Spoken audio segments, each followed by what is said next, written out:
नमस्कार मित्रांनो, एन के गोट फार्ममध्ये सर्वांचे स्वागत. बऱ्याच जणांना कॉल केले की शेळीपालनामध्ये शेळ्यांची सुरुवात ही शेळीपासून केली गेली पाहिजे किंवा ते शेळ्यांच्या पाठीपासून केली गेली पाहिजे. तर मित्रांनो, सांगायचं एकच विषय म्हटलं तर सुरुवात तुम्ही मित्रांनो शेळीपासून सुरुवात करू शकता किंवा त्या शेळीच्या पाठीपासून सुरुवात करू शकता. तसं काही सुद्धा अडचण येत नाही मित्रांनो. फक्त सांगण्याचा एकच विषय म्हटलं तर जर मित्रांनो तुम्ही पाठ घेतली तर त्या पाठीला मित्रांनो पाठ जर तुम्ही मित्रांनो एक 4-5 महिन्याची पाठ घेतली तर मित्रांनो ती साधारण 1-2 ते 3 महिने कमीत कमी तुम्हाला तुमच्या फार्मवरती आणल्यानंतर तिला खाली घालवली गेली पाहिजे.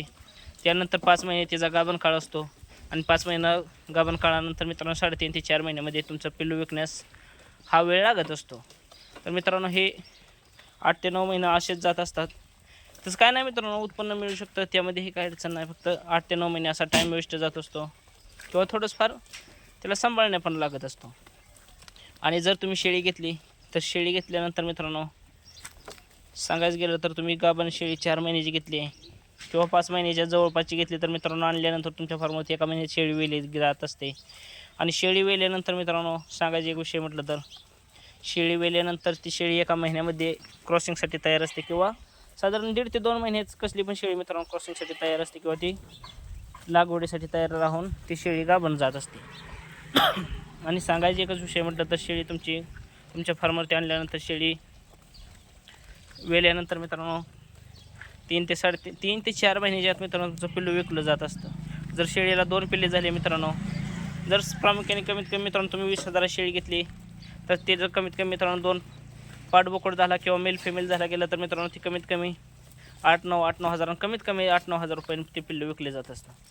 तर मित्रांनो कमीत कमी 16-17 हजार रुपये कमीत कमी अगदी होऊ शकतात. ती शेळी मित्रांनो आणल्यापासून 4 महिने मित्रांनो 4 महिन्यामध्ये शेळी ती नील होऊ शकते आणि 4 महिन्यामध्ये गाभण पण मित्रांनो 2 महिन्याची कमीत कमी तुमच्या बस्ती राहिलेली असते. मित्रांनो तसं काय नाही, तुम्ही पाठीपासून सुरुवात करू शकता, शेळीपासून सुरुवात करू शकता.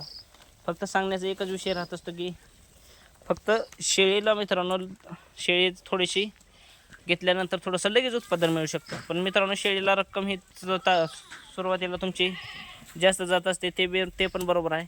पण मित्रांनो असं काही नाही, तुम्ही शेळीपासून सुरुवात केली तरी काही अडचण येत नाही, पाठीपासून सुरुवात केली तरी काही अडचण नाही. फक्त थोडासा शेळी घेतली का लगेच उत्पन्न मिळू शकतं, कारण की शेळी तुम्ही गाभण आणली तर मित्रांनो ती शेळीला लगेच पिलं होत असताना शेळी वेल्यानंतर लगेच तिला मित्रांनो ती शेळी महिन्यामध्ये क्रॉसिंगसाठी सुद्धा तयार राहू शकते. आणि महिन्यामध्ये क्रॉसिंग तयार राहिल्या गेल्यानंतर मित्रांनो तिचे पिल्ले हे लगेच मिळू शकतात. आणि पिल्ले विकल्यानंतर मित्रांनो ती शेळी मित्रांनो गाभण तुम्हाला पैसे नील होऊन तुम्हाला ती शेळी गाभण 2 ते 3 महिन्याची राहू शकते. आणि पाटी ही मित्रांनो काय अडचण नाही. फक्त पाटी तुम्ही 5 महिन्याच्या पाटी आणल्यानंतर तुम्हाला 2-3 महिने त्या तुमच्या फार्ममध्ये खाली घालवल्यानंतर गाभण काळ 5 महिन्याचा असतो. 8 महिने झाले मित्रांनो आणि 4 महिन्यामध्ये कमीत कमी 3.5 ते 4 महिन्यात तुमचं पिल्लू विकलं जात असतं. तर ते 12 महिने मित्रांनो फक्त तुम्हाला उत्पादन मिळण्यास थोडंसं लेट जात असतं पाठीपासून. पण मित्रांनो थोडंसं रक्कम गुंतवताना मित्रांनो तुम्हाला पाठीमध्ये थोडीशी कमीच राहत असते. तर असं काही नाही मित्रांनो, तुम्ही शेळीपासूनही सुरुवात करू शकता, पाठीपासून सुरुवात करू शकता. फक्त सांगण्याचा एकच विषय म्हटलं तर तुम्ही फक्त मित्रांनो शेळी क्वालिटीची घ्या किंवा ती पाटी क्वालिटीची घ्या. जातीवंत पाटी असलेल्या महत्त्वाचं आहे, आवश्यक आहे. कारण की मित्रांनो जर शेळी तुमची क्वालिटीची असेल तर मित्रांनो तुम्ही तिला कसलाही नर लावला तर ते पिल्लू मित्रांनो ते जातीवरच जात असतं किंवा क्वालिटीचंच राहू शकतं. हे तुम्ही कधी पण लक्षात घ्या. जर मित्रांनो तुम्ही शेळी घेतली तरी काही अडचण नाही आणि शेळी घेतली तरी काही अडचण नाही. कारण की शेळी घेताना फक्त मित्रांनो तुम्ही योग्य नियोजन असलं गेलं पाहिजे किंवा योग्य संगोपन असलं गेलं पाहिजे. आणि शेळी कुठनंही घेतली तरी तुम्ही मित्रांनो काही सुद्धा अडचण नाही. फक्त शेळीमध्ये प्रामुख्याने मित्रांनो निरोगी शेळी घेणं अत्यंत आवश्यक आहे. मग शेळी तुम्ही कुठूनही घ्या, शेळी जातीवंत असणं आवश्यक आहे. आणि पाठीपासून सुरुवात केली तर मित्रांनो सेट होण्यासाठी थोडासा प्रॉब्लेम येत नाही, कारण की मित्रांनो ते लहानपणापासून तुमच्याच फार्मवरती ते वाढल्या जात असतात किंवा राहणार असतात. त्यामुळे त्यांना सेट होण्याचं काही अडचण येऊ शकत नाही.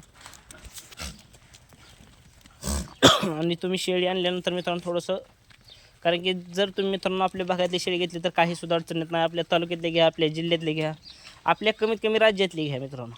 जर तुम्ही बाहेरच्या राज्यातले आणून जर शेळीपालन करत असाल, नवीन शेळीपालन करत असाल तर मित्रांनो त्यासाठी तुम्हाला अनुभव असला गेला पाहिजे. कारण की जर अनुभव नसेल तर मित्रांनो तुम्ही सांगायचं एकच विषय म्हटलं तर तुम्ही बाहेरच्या राज्यातून आणून शेळी मित्रांनो ते थोडं सक्सेस होण्याचे थोडे चान्स कमीच राहत असतात, हे कधी पण लक्षात घ्या.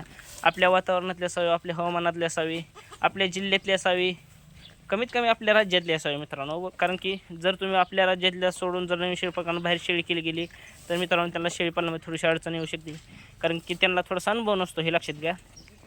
आणि जर नवीन शेळी पालक असला तर त्यांनी मित्रांनो गावरान शेळीपासून किंवा उस्मानाबादी शेळीपासून क्रॉस केले गेले पाहिजे. नाहीतर मित्रांनो अशा मिक्समधल्या शेळ्यापासून सुरुवात केली तर शेळीपालनामध्ये काही सुद्धा अडचण येत नाही, कधी पण लक्षात घ्या. कारण की बाहेरच्या राज्यातून शेळी आणली गेल्यानंतर मित्रांनो त्यांना अनुभव नसतो, ती शेळी काय चारा खात असते ते माहीत नसतं, शेळीला काय रोग झाला आहे किंवा शेळीला काय थंडी किंवा शेळीचा ताप वाढला आहे हे सुद्धा लक्षात येणं अत्यंत आवश्यक असतं.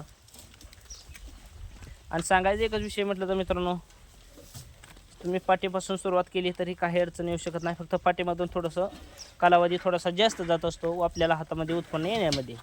आणि शेळी घेतली तर मित्रांनो शेळी फक्त एवढंच की शेळीपासून तुम्हाला उत्पन्न लगेच मिळू शकतं, कारण की शेळी ही मित्रांनो कसं असतं, शेळी मॅच्युअर झालेली असते. शेळी मित्रांनो गाभण जाण्यास टाईम लागत नाही, कारण की शेळी वेल्यानंतर गाभण ही तेवढ्याच ताकदीने लगेच जात असते. आणि गाभण लगेच गेल्यानंतर मित्रांनो ते शेळीला पिल्ले हे 5 महिन्यामध्ये होत असतात. आणि 5 महिने साधारण तुम्ही मित्रांनो 4 ते 5 महिन्याची शेळी 4 महिन्याची गाभण आणली तर 1 महिन्यामध्ये पिल्लं होऊ शकतं. आणि 1 महिन्यामध्ये पिल्लं होऊ झाल्यानंतर मित्रांनो ती कमीत कमी 2 महिन्याच्यात कसली पण शेळी मित्रांनो ती लागवड होऊन जाते, हे कधी पण लक्षात घ्या. आणि 2 महिन्यामध्ये लागवड झाल्यानंतर मित्रांनो साधारण 2 महिने लागवड झाल्यानंतर त्यानंतर 2 महिने मित्रांनो असे 4 महिने होतात. आणि 4 महिन्यामध्ये पिल्लू विकले जात असतात. आणि पिल्लू विकल्यानंतर मित्रांनो शेळी ही तुमची नील होऊ शकते. आणि शेळी नील झाल्यानंतर मित्रांनो कमीत कमी 3 ते 3.5 महिने तुमची शेळी गाभण तुम्हाला राहत असते लगेच, हे लक्षात घ्या. असाच एवढाच विषय राहत असतो, फक्त की शेळी जर गेल्यानंतर मित्रांनो शेळीमध्ये थोडंसं लवकर प्रॉफिट किंवा लवकर उत्पादन पैसे मिळण्याचं साधन होऊ शकतं. आणि जर मित्रांनो पाट घेतली तर मित्रांनो पाटीत सुद्धा काही अडचण नाही, फक्त एवढंच की तुम्हाला थोडासा कालावधी थोडासा जास्त जात असतो, पण फक्त सेट होण्याचाही चान्स पाटीमध्ये जास्त असतं. कारण की मित्रांनो ती पाटी तुमच्यापाशी लहानपणापासून तुमच्यापाशी राहत असते आणि शेळी नवट होऊ शकते, त्यामध्ये हे काय मित्रांनो विषय राहत नाही. तर मित्रांनो अशा प्रकारे तुम्ही नियोजन करा, मग शेळी घ्या पाटी घ्या, फक्त तुम्ही योग्य नियोजन करून घेतलं गेलं पाहिजे. आणि योग्य शेळी मित्रांनो सक्सेस फार्मवरून शेळी कमीत कमी तुम्ही घेतली पाहिजे, हे लक्षात घ्या. कारण की शेळी जर मित्रांनो क्वालिटीची असेल तर पिल्लंही मित्रांनो त्याच प्रकारच्या क्वालिटीचे राहू शकतात, हे कधी पण तुम्ही लक्षात घ्या. तर मित्रांनो कसा वाटला व्हिडिओ सांगायला विसरू नका.